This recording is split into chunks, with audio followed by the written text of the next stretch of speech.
হত্যাচেষ্টা মামলায় কারাগারে পাঠানো হলো পর্দার হাসিনা ওরফে নুসরাত ফারিয়াকে। গ্রেফতার ইস্যুতে ভিন্ন ভিন্ন মত দিয়েছেন সরকারের দুই উপদেষ্টা। সংস্কৃতি বিষয়ক উপদেষ্টা মোস্তফা সারোয়ার ফারুকী তার ফেসবুক পোস্টে এই ঘটনাকে বিব্রতকর বলেছেন। তদন্তের আগে ঢালাও গ্রেফতার সমর্থনযোগ্য নয় বলেও মন্তব্য তার। তবে ভিন্ন মত দিয়েছেন স্বরাষ্ট্র উপদেষ্টা।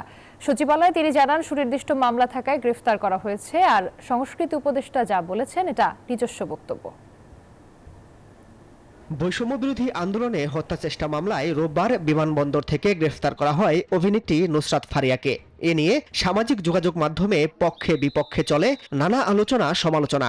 সেই আলোচনায় এবার যুক্ত হলেন সংস্কৃতি বিষয়ক মন্ত্রণালয়ের উপদেষ্টা মোস্তফা সরোয়ার ফারুকী। ফারুকী তার পোস্টে লিখেছেন, তিনি এই ইন্ডাস্ট্রিরই মানুষ ছিলেন, 2 দিন পর সেখানেই ফিরে যাবেন। নুসরাত ফারিয়ার গ্রেফতার বিব্রতকর একটা ঘটনা হয়ে থাকলো তাদের জন্য। ফারুকী বলেন, সরকারের কাজ জুলাইয়ের প্রকৃত অপরাধীদের বিচার করা। ঢালাও মামলার ক্ষেত্রে সরকারের পরিষ্কার অবস্থান, প্রাথমিক তদন্তে সংশ্লিষ্টতা না থাকলে কাউকে গ্রেফতার করা হবে না এবং সেই নীতি অনুসরণ করা হচ্ছিল।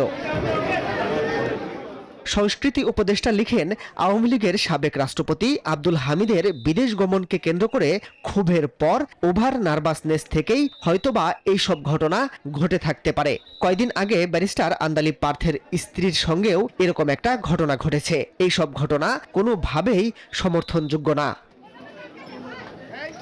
এদিকে সচিবালয়ে আইন শৃঙ্খলা সংক্রান্ত বৈঠক শেষে স্বরাষ্ট্র উপদেষ্টা জাহাঙ্গীর আলম চৌধুরী বলেন, সুনির্দিষ্ট মামলা থাকায় অভিনেত্রী নুসরাত ফারিয়াকে গ্রেফতার করা হয়েছে। সংস্কৃতি উপদেষ্টা যা বলেছেন এটা একান্তই তার নিজের মত। ওনার এগেইনস্টে তো আমরা ইনভেস্টিগেশন তো শেষ হয় নাই, এখন তার নামে যদি কেস থাকে আপনি কি করবেন? আপনি তো আবার যদি ছেড়ে দিলে আবার আপনি কিন্তু বলবেন স্যার আপনি ছেড়ে দিচ্ছেন। আমি তো উনি যে কি করছে এটা আমি জানি না, ওইটা যার যার ব্যক্তিগত মত প্রকাশের স্বাধীনতা তো সবাই আছে। বিচারে নির্দোষ প্রমাণিত হলে তাকে ছেড়ে দেয়া হবে বলেও জানান স্বরাষ্ট্র উপদেষ্টা। কোনো একটা নিরীহ লোক যেন কোনো অবস্থায় শাস্তি ভোগ যেন না করে, এই ব্যবস্থা আমরা অবশ্যই নিব। নির্দোষ কোনো ব্যক্তির যেন ভোগান্তি না হয়, সরকার সে বিষয়ে সচেতন বলেও মন্তব্য করেন স্বরাষ্ট্র উপদেষ্টা। আপনারা ভালো থাকেন, আল্লাহ হাফেজ। মাসুদ সুমন, নিউজ 24, ঢাকা।